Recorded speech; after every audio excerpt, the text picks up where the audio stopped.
So we are starting part A of the KhoodeelaarTV television channel, being broadcast only on the internet at 08:30 GMT on Monday, the 5th of July, 2021. This is part A. And this part, depending on the various logistical factors involved, will be an introduction to the main events as contained in this part later and in the later parts.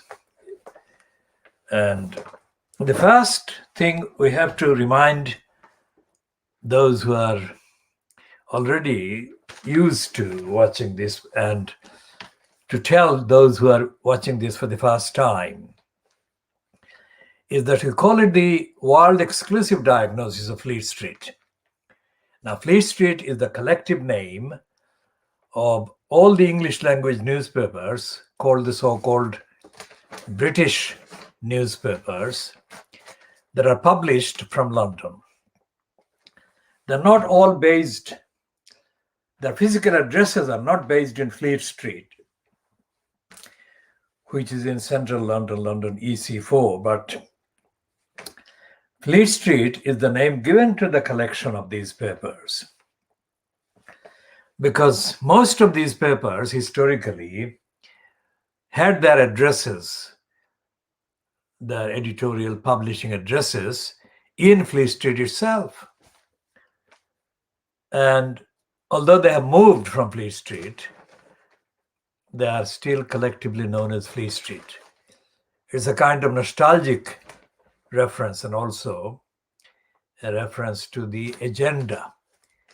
To those like myself, Fleet Street contains the continuation or the perpetration of collective lies.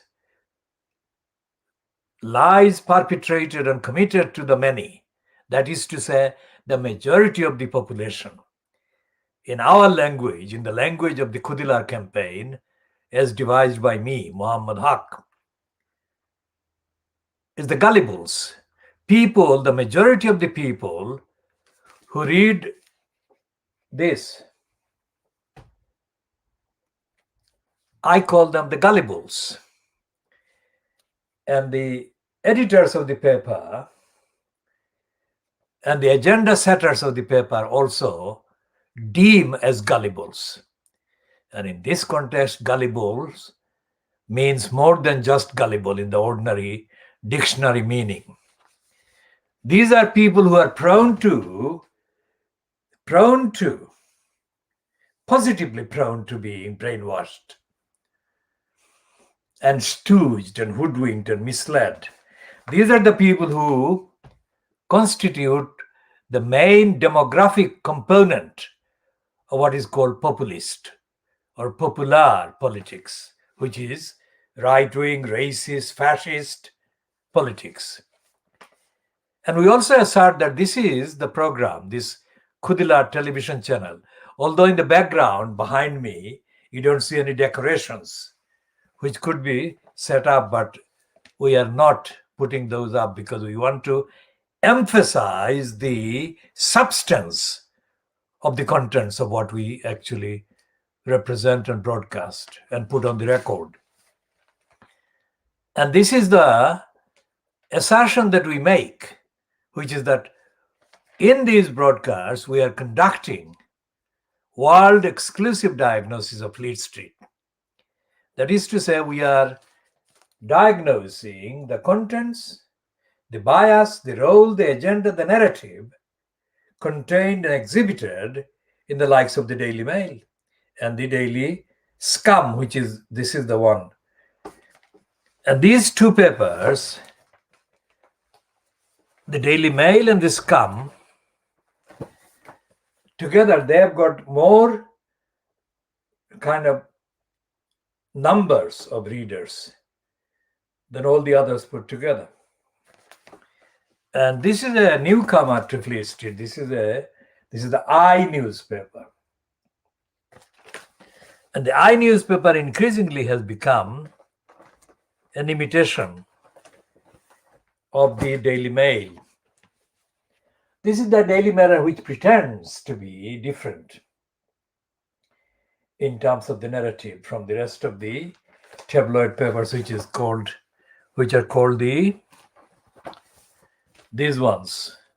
The Scum, the Daily Scar, we call it Scar because it distorts the truth. But it is also a paper that actually relies on the gullibles. The gullibles are the ones that also voted by a slender majority for the UK to get out of the European Union. Now, we oppose the Brexit outcome and the narrative, not on the ground of nationality or nationalization or nationalism or patriotism or whatever. We oppose that because in the population, just under 70 million in the United Kingdom, the rights of the, let's say, 30 million people, rights of the 30 million people, let's say we include the Scottish people, the Welsh people, the Cornish people, who are hardly mentioned as an active living nation, but they are a nation, subsumed by the English nationalists, which we shall discuss in due course another time, not in this particular segment or edition necessarily, but we have discussed it before. So there were 30 million people, including the Northern Irish people, the Scottish people, and the people in the northeast of England. And the absolute majority of the people of African and Asian origin who are either born in this country with African and Asian origins or who migrated here at various ages. These people's rights are violated by the exit, which is Brexit, British exit, that is Brexit. Because the United Kingdom, while it was a member of the United European Union, signed a number of treaties and declarations, all of which were to liberalize and make democratic and humanize the domestic British UK legal framework. And we shall talk about the history of the legal framework being racist for the last 500 years and beyond in another time. Essentially, the Brexit signifies and symbolizes and personifies, epitomizes all things racist, all things imperialist, all things in the subcontinent of India, Pakistan, and Bangladesh, still known as the British Raj. Raj is kingdom or reign. So we shall go back to discussing all of that, and in this particular edition, we shall talk about Kolkata, and we shall refer back to June 1757. And we posted a tweet note earlier today saying that we shall discuss the arrival in Calcutta or Kolkata of the South India cinema, South film actor Kajal Agarwal. We have commented before about Kajal Agarwal being shown as a victim, a target of sexism in the particular movie featuring opposite her, featuring Vijay. And we condemn that script, and we condemn it today again, and we condemn most of the scripts in cinema India, cinema South, Telugu, Tamil, Karnataka, and all the other areas, including Kolkata, of course. But in Kolkata, you have a kind of very active kind of nostalgia relating to Satyajit Ray and his overly praised serious cinema. And we contrast that with the ordinary run-of-the-mill scripts, both in India, Kolkata, and India in Chennai, in Mumbai, and all the other places where most of the popular feature films and movies are manufactured and scripted and edited and conceived. And we are doing this as part of the contextual, historical, world exclusive analysis of cinema India. And we did that for a reason in August 1947. And we are concerned about the fact that the Indian government, the successive Indian regimes, have had reason to lobby and try to own, that is to say, control the contents and the scripts of the narratives of most of the feature films that are supposed to be later made available to the ordinary consumers to have the narrative, the agenda of hostility and enmity to Pakistan.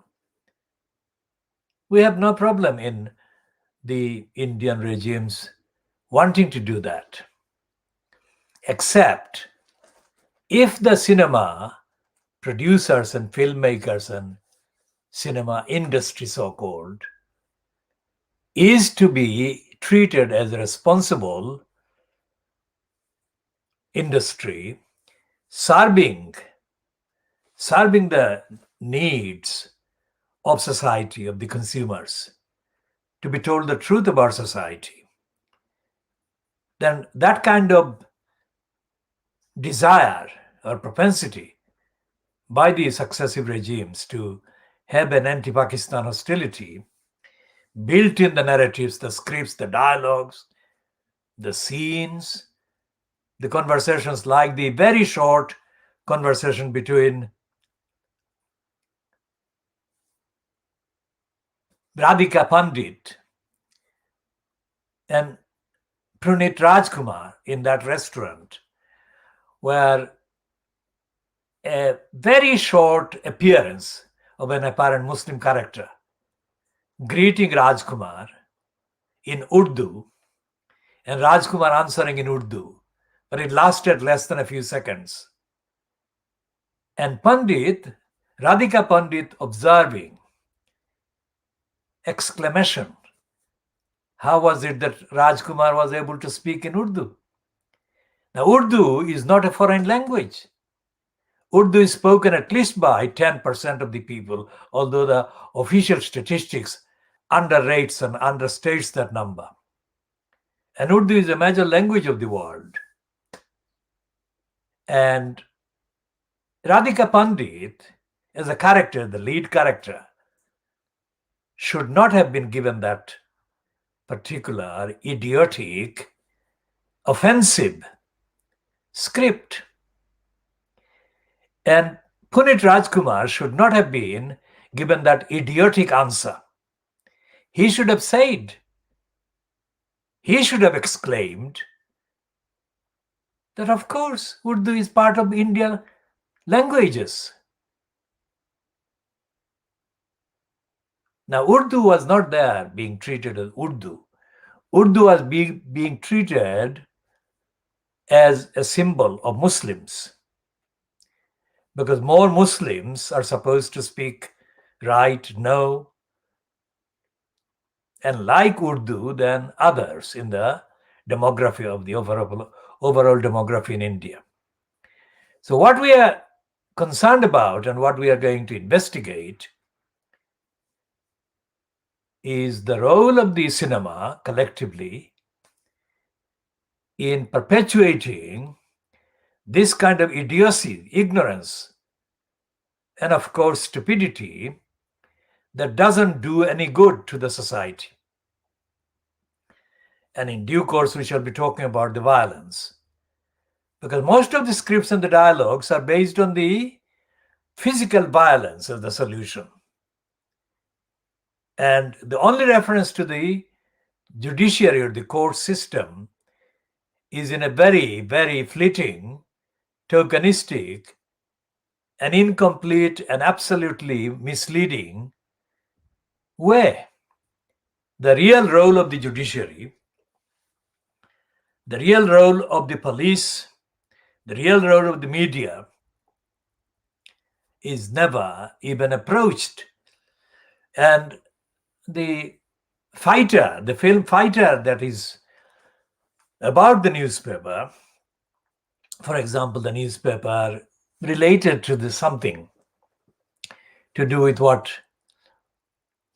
Mohanlal Karamchand Gandhi did or his supporters did, featuring Darshan as the lead kind of actor opposite Miss Das, who plays the daughter of the minister,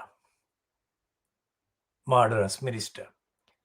This is not really discussing the role of the media in India, either at any stage, either in the 60s, 70s, 80s, 90s, never.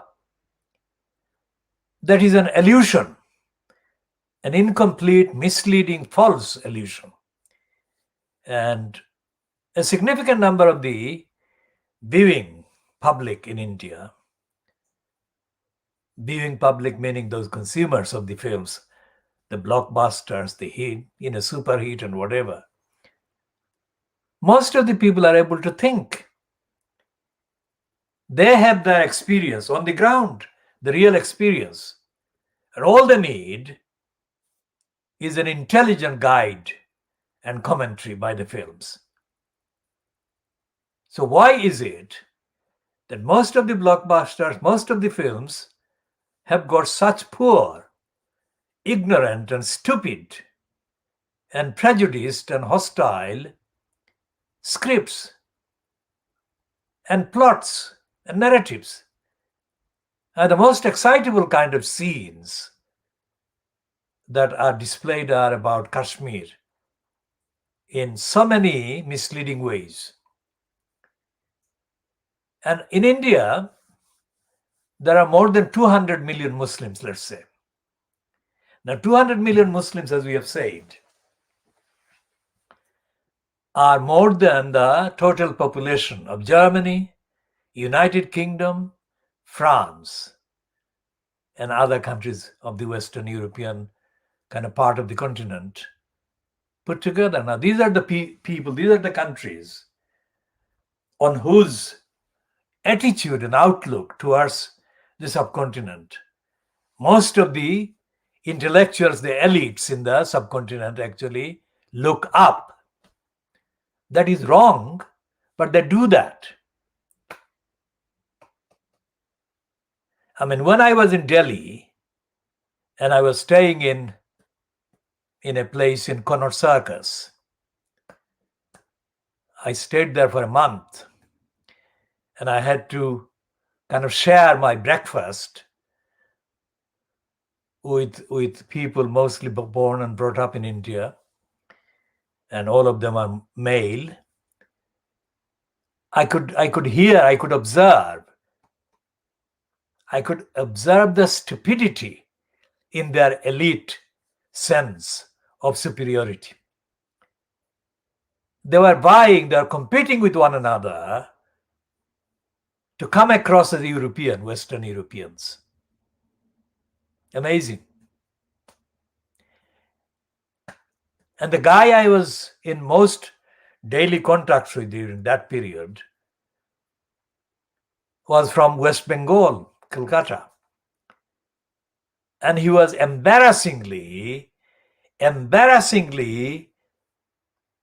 kind of exposed in his desire to come across as a Western European person. I was amazed.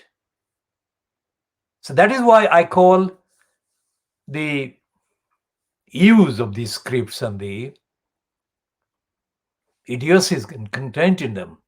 I call them out because these are the people who were, and who are, and continue to be appointed to the IPC, IAS, IPS, and Indian Administration Service, which used to be the British invention. And the culture has not changed, the narrative hasn't changed, and the sense of independence that M.K. Gandhi, even Jawaharlal Nehru, and his father Motilal, and Zakir Hussain, Dr. Zakir Hussain, the first president, who I know more about because of my relation, not my actual mother's actual father, but my mother's uncle, Arman Ali Chaudhry, who was a very close friend in Assam context of Zakir Hussain. These people didn't. I don't think these people ever wanted to see what is happening in India in terms of the mentality, the attitude of the people to the ordinary people, the people who are appointed in key positions on the police service, the administrative service, the diplomatic, the foreign service, whatever, or the judicial service, the judiciary. Because the Indian court system is a scandal. And the stupidity and submission and supplication and servility to the likes of the eternal embarrassment embodied in Narendra Modi by these courts is something to be actually suffered, to be understood. Unacceptable. So the 200 million plus Muslims are being completely denied, and the hundreds of millions of others, mostly in the northeastern states, including even West Bengal, because Modi and Amit Shah mounted a very vigorous, unsettling coup against Mamata Banerjee in the last 3, 4, 5 months. And the attitude of hostility towards West Bengal is what I am including in this. West Bengal is not treated by, let's say, the Punjab, the Uttar Pradesh, Uttarakhand, and most of the southwest, Gujarat, of course, not similarly, with similar solidarity. But West Bengal itself has got problems, as has every single state.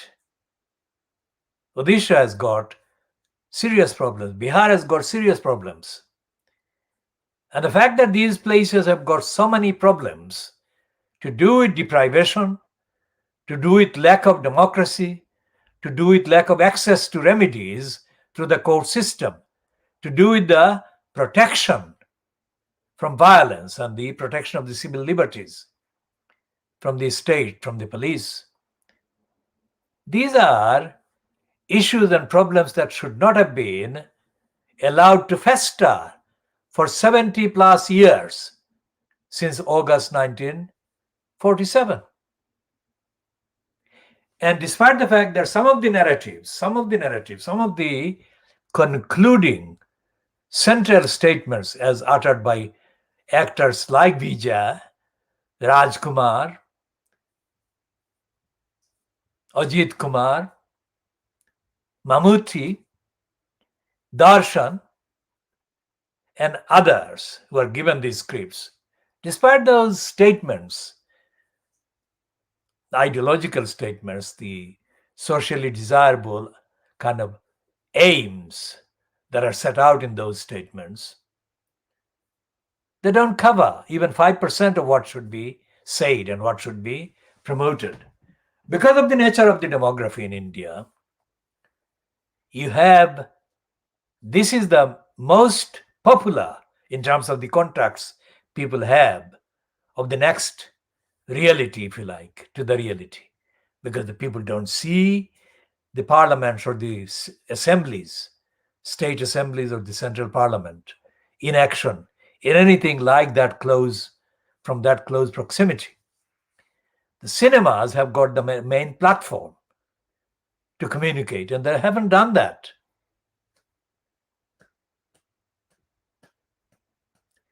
R.K. Narayan has been mentioned as one of the original kind of writers, and his heroes have been often praised,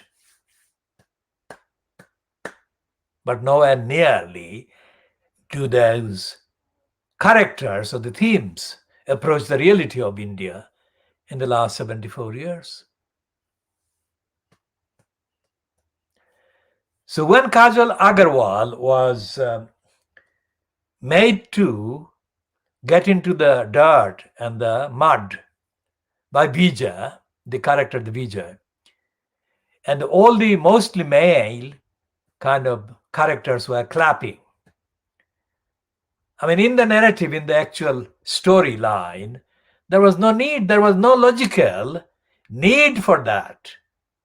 But the fact that it was done and it is allowed to be included and contained in the film as released shows the gratuitous sick-making indulgence and propensity on the part of the decision makers in the film industry and the market. Today we shall update Kajal Agarwal's role in view of the fact that she has arrived in Kolkata and she is excited according to her tweet. And we shall address a number of questions to her, meaning her personally as an actor, as well as meaning the rest of her kind of sisterhood among the actors. We shall start with the sisterhood, and we shall look at the emancipation and the equality that is actually accepted as being entitled, as accepted being a part of the entitlements of the women actors right across the board. And that would be part of the examination of the resistance that is present. Resistance to equality for the minority, if you like, 200 million Muslims, the Dalits, the untouchables, the other people who are not Hindus, and the people in the 7 sisters, the 7 little states across the Northeast. And of course, Orissa and West Bengal. So we shall be doing that in due course. Now we go back to the times of today, London Times of today, Monday, the 5th of July, 2021. And what we are looking at here in the, let's say now what they're doing here, these front pages, today's Fleet Street front pages, the Star and the Scum, because the Sun, owned by Rupert Murdoch since 1969, is the second, if not the first. That is the biggest circulation papers currently. But it used to be for a very long time the most circulated newspaper. Now that doesn't have any moral substance except the practical danger of having a stupid newspaper being bought by most people who buy newspapers, because they're buying stupidity, a pack of stupidity, packaged stupidity. It's like the newspaper, it's like the Cinema South. They've got cinemas, they've got movies ranging from 3 to 4 million viewers to 47, 57. sometimes 100 million viewers, sometimes 360 million in the case of one film movie featuring Kriti Suresh. What is the theme? And what are the morals conveyed? Except the little event where the father of Kriti Suresh in the film, that is shown as making the most poignant and moving and emotional statements of love and affection for his daughter. There is no other scene. The scene where the leading actor and Kriti Suresh playing his opposite have the conversation, the concluding conversation. It contains stolen script from the song, the Urdu song, Kabhi Kabhi Mere Dil Mein Khayal, about the exclusive creation by the creator of the beloved.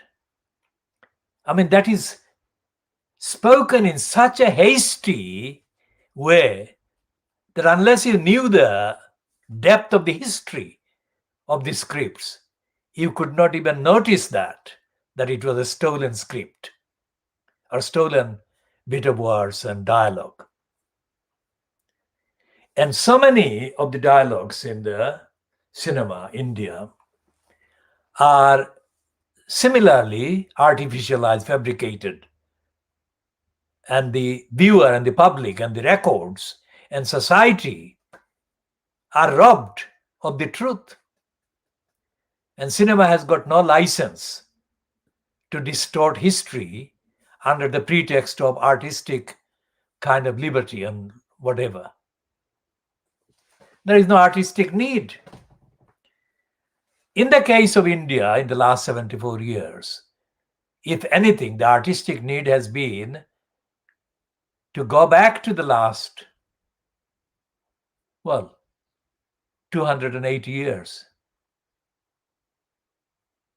and look at the various operations by the East India Company, and in the case of South India, the operations of the French, the Portuguese, and others in competition with one another and with competition with the East India Company.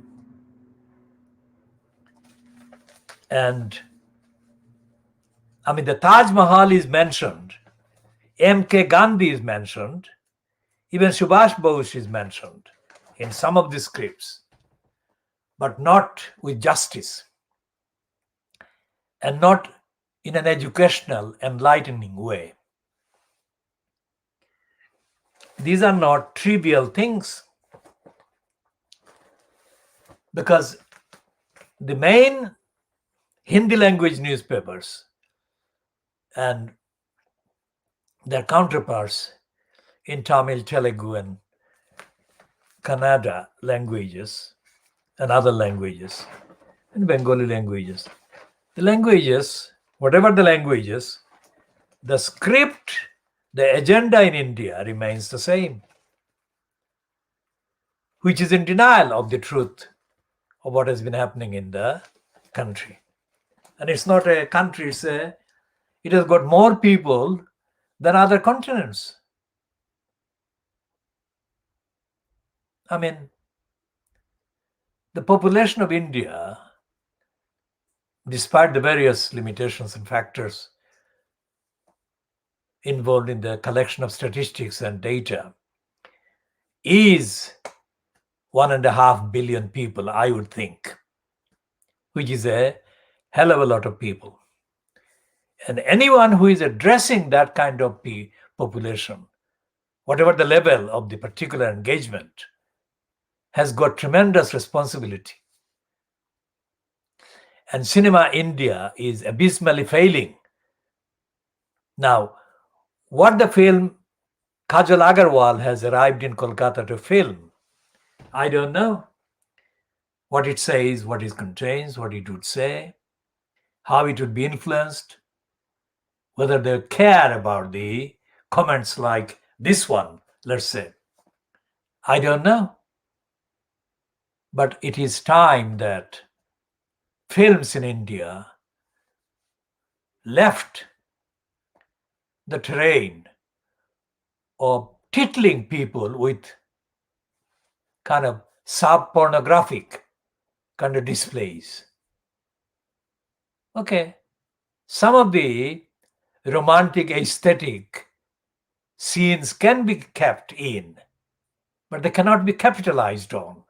Like, for example, in one of the films where Rakshita played opposite Darshan, Rakshita was filmed as she was leaving the camera, and her backside was being repeatedly zoomed on. Absolutely embarrassing and stupid and insulting. So, we shall be talking about Kolkata and the rest of the cinema India. We shall talk more about films in the rest of the subcontinent. As we said, because of the numbers involved, India is the priority number one, because the numbers affected, the numbers involved in the industry, and the implication of all of that. And the duties that the cinema as a whole has to help the public get out of backwardness, get out of ignorance, and the propensity to do injustice to one another. So we shall be talking about that. Now back to the Fleet Street papers today. And what we are saying is that, except the Guardian, whose print copy we haven't got because the shop where we got these papers didn't have today's Guardian in stock on the shelf, but we have a look at the Guardian, whose front page we shall have a look.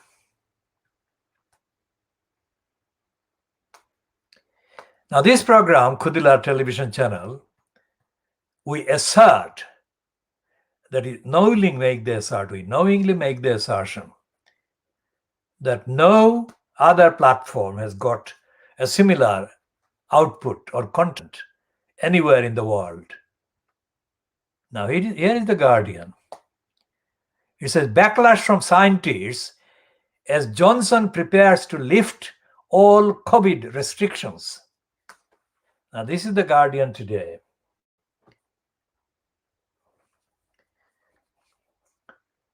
And this is the Guardian, and this is the headline.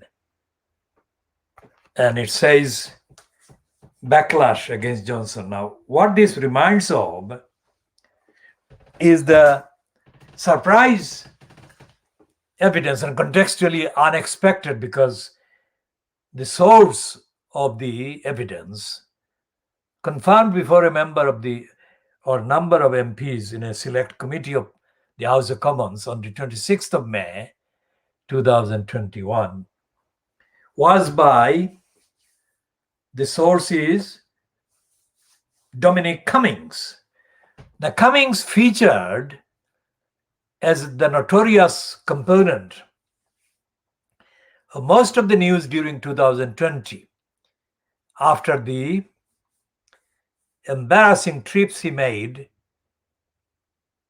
to Barnard Castle in the county of Durham in northeast of England, because that was in breach of the lockdown rules that the ordinary public were asked to observe and abide by.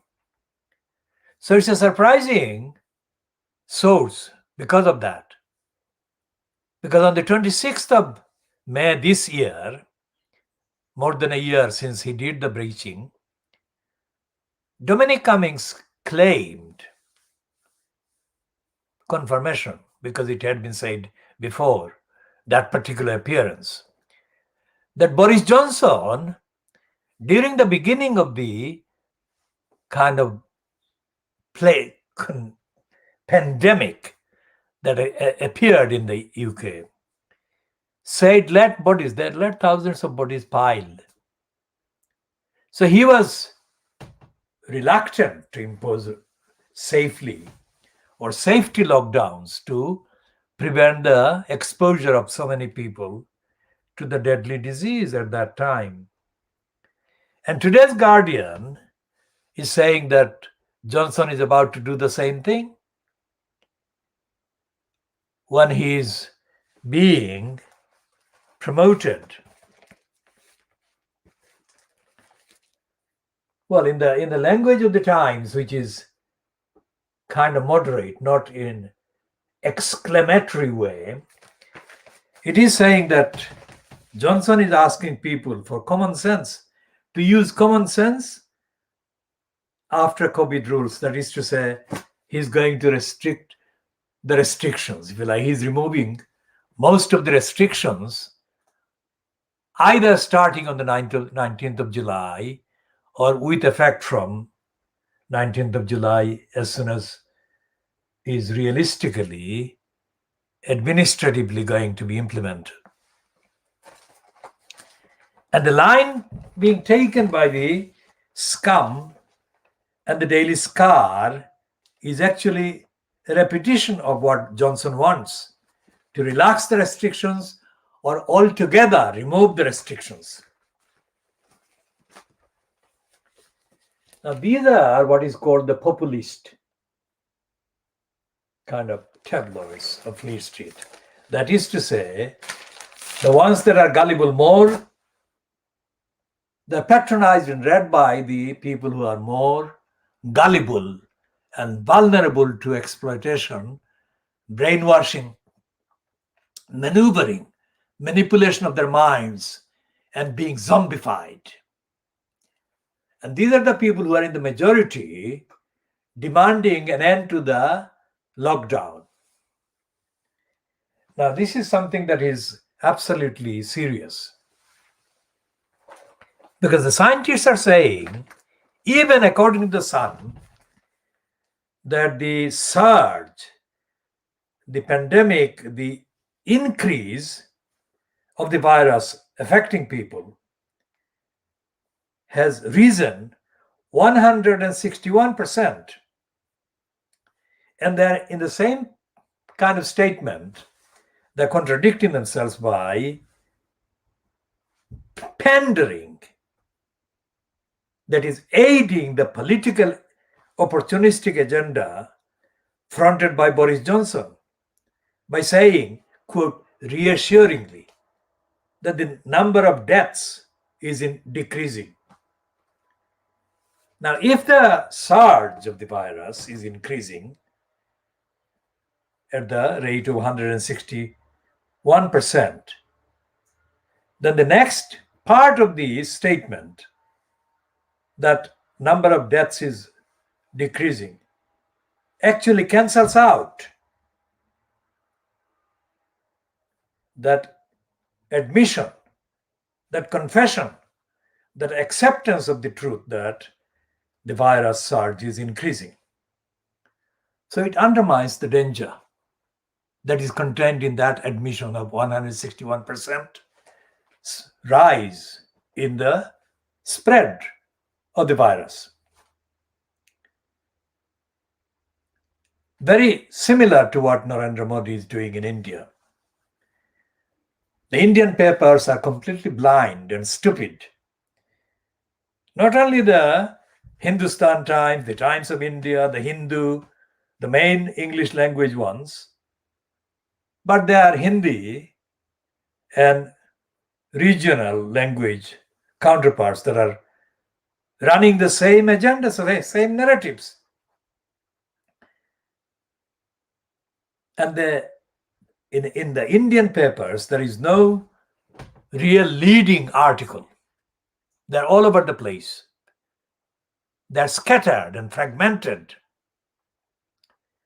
And that, as we say, it shows a persisting and worseningly persisting imitation of what used to be the practices during the Raj, during the empire. And all these papers were established by British Raj imperialists, the Hindu, the Times of India, the Hindustan Times. And they haven't got independent from their mentality of servility. So when the Congress party supporter and actor Prakash Raj calls Narendra Modi an idiot, and he refers to the crores of rupees Modi wasted on these structures and kind of egotistic, narcissistic projects, he hardly covers the ground,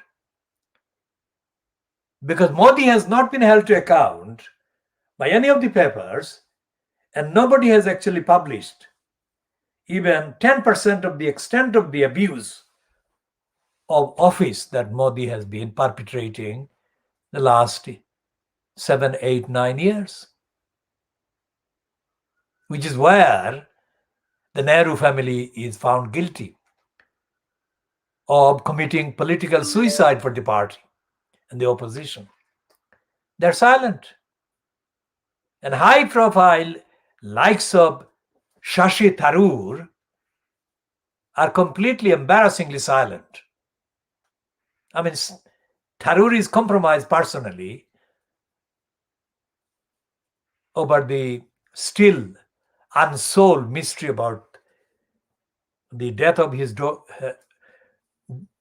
wife, and his kind of drawing attention of opposition parties around that. So he's morally kind of weakened and in a way neutralized. And there is nothing that exists on the public domain that can be equated to a dominant personality in opposition to Modi and Amit Shah and other assortments of corruption, criminality, and misuse that have been going on. I mean, the Delhi-based political party, Kejriwal, is not a match. He has got the power in Delhi, but that is not enough. And his commentary is not comprehensive and is not consistent. So what is happening in India is haphazard about the surge, about the virus, and about the hundreds of millions of people affected by lack of service and help. And in this narrative in the UK, in Fleet Street papers, they are treating the public, the society, as infants. Freedom, that is an absolutely untruthful statement. And this is a diversion. This football success, so-called, is an absolutely irresponsible, crazy, irrational diversion that suits Boris Johnson from being held to account. And the same diversion is there. And this is a brazen propaganda by the Times. Sober language, but brazen propaganda, brazen narrative. And the Mirror is actually playing second fiddle, that is to say, imitating the others. Although it is not supposed to imitate, because it is supposed to be supporting the opposition. And this is brazenly imitating the Daily Mail.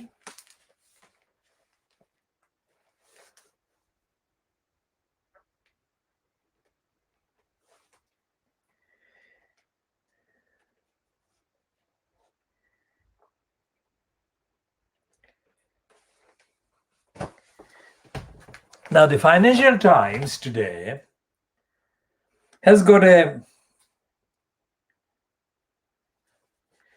piece with a picture of Jacob Zuma of South Africa, and it's called Defiant Stand. Zuma seeks to avoid prison.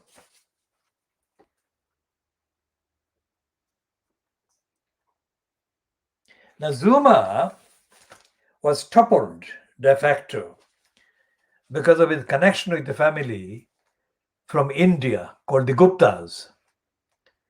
And the Guptas were reported as extensively corrupting the South African politics with the aid of Jacob Zuma. And although Zuma hasn't gone to prison, in effect, he has lost all credibility politically because of the corrupt alliance with the Guptas.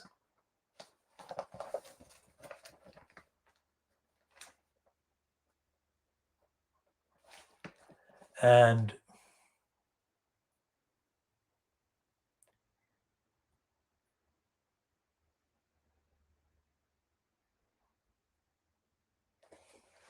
this piece in the briefing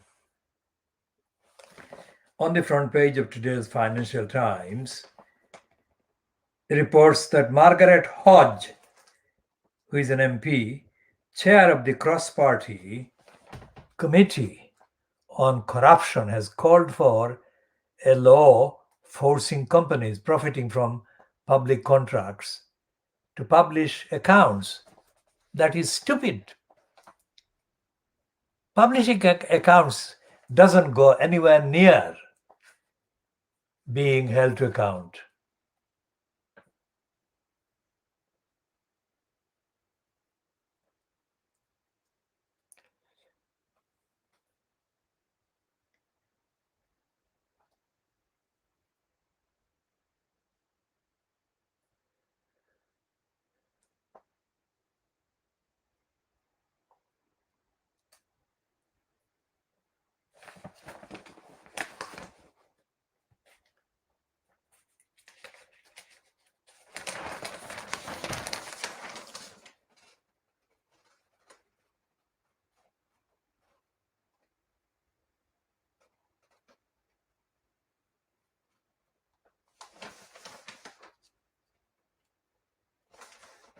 And the Financial Times, which is we have renamed Financial Crimes because it conceals the underlying truth, referred to in various items.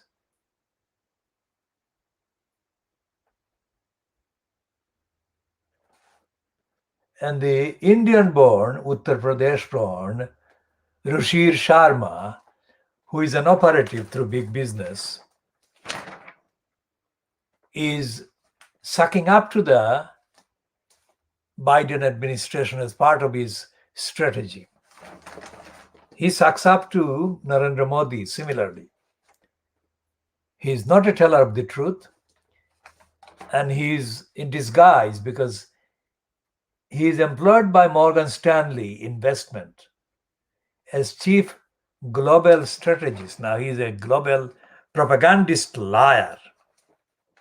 He doesn't talk about the truth about hundreds of millions of Indians being denied, deprived of rights, including the Indians in the state of his birth, Uttar Pradesh.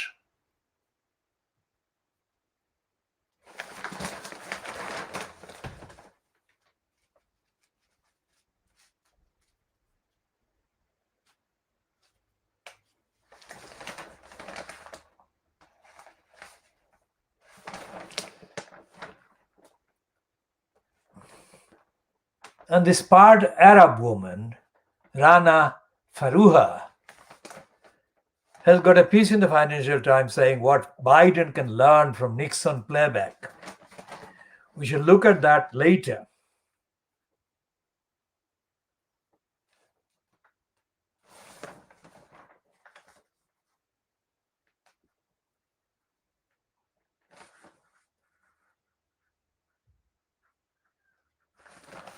And the Financial Crimes is stupidly running the headline in the second editorial today.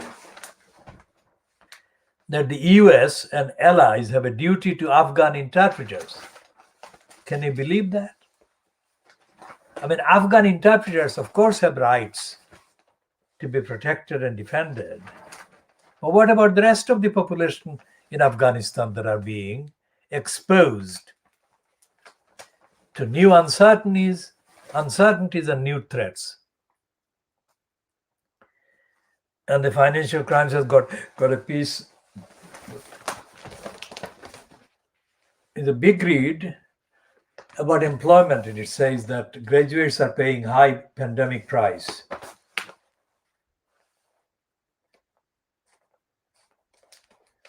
And they're saying the pandemic is speeding Italy's digital transition.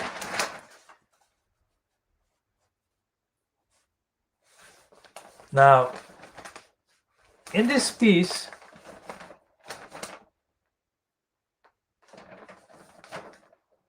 that is printed under arts, and it's given the byline of an Indian called Nirpal Dhaliwal. Now, Nirpal Dhaliwal has been given the space for a piece on page 23 of the Financial Crimes today, which overhypes the Indian film actor, apparently aiming to deliver a punch. No way. Even before reading the contents, I can say no way.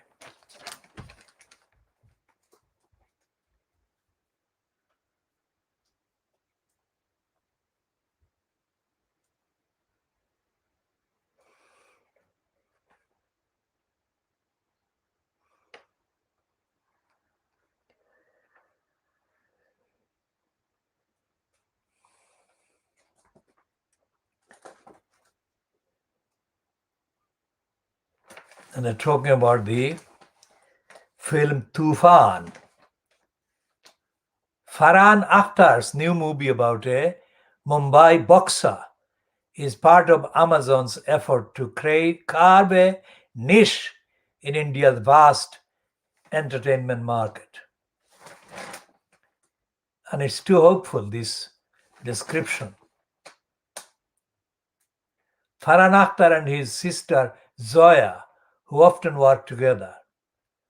Akhtar as a boxer in Tufan, as a sprinter in Bhag Milka Bhag. Now, Bhag Milka Bhag.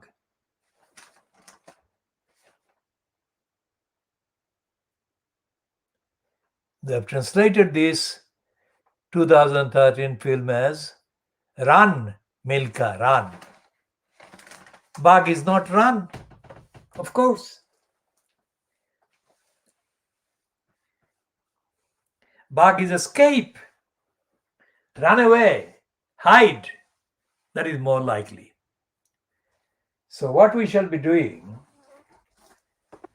is looking more deeply at the issues and the roles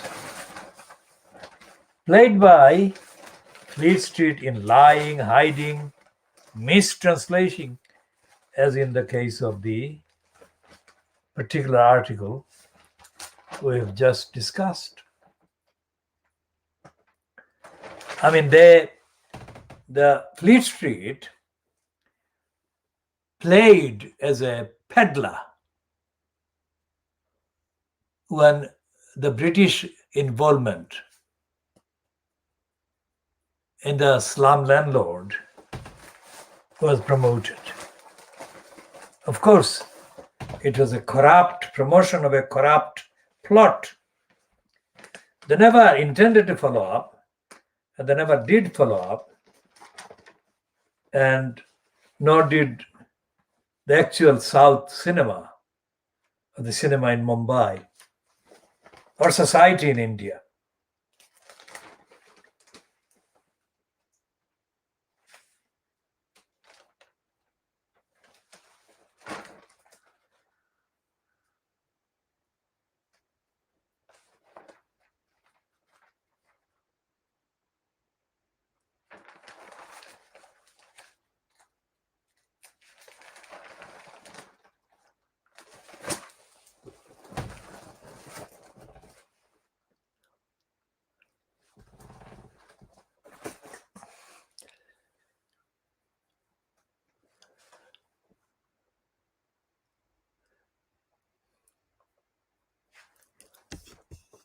We shall come back with part B.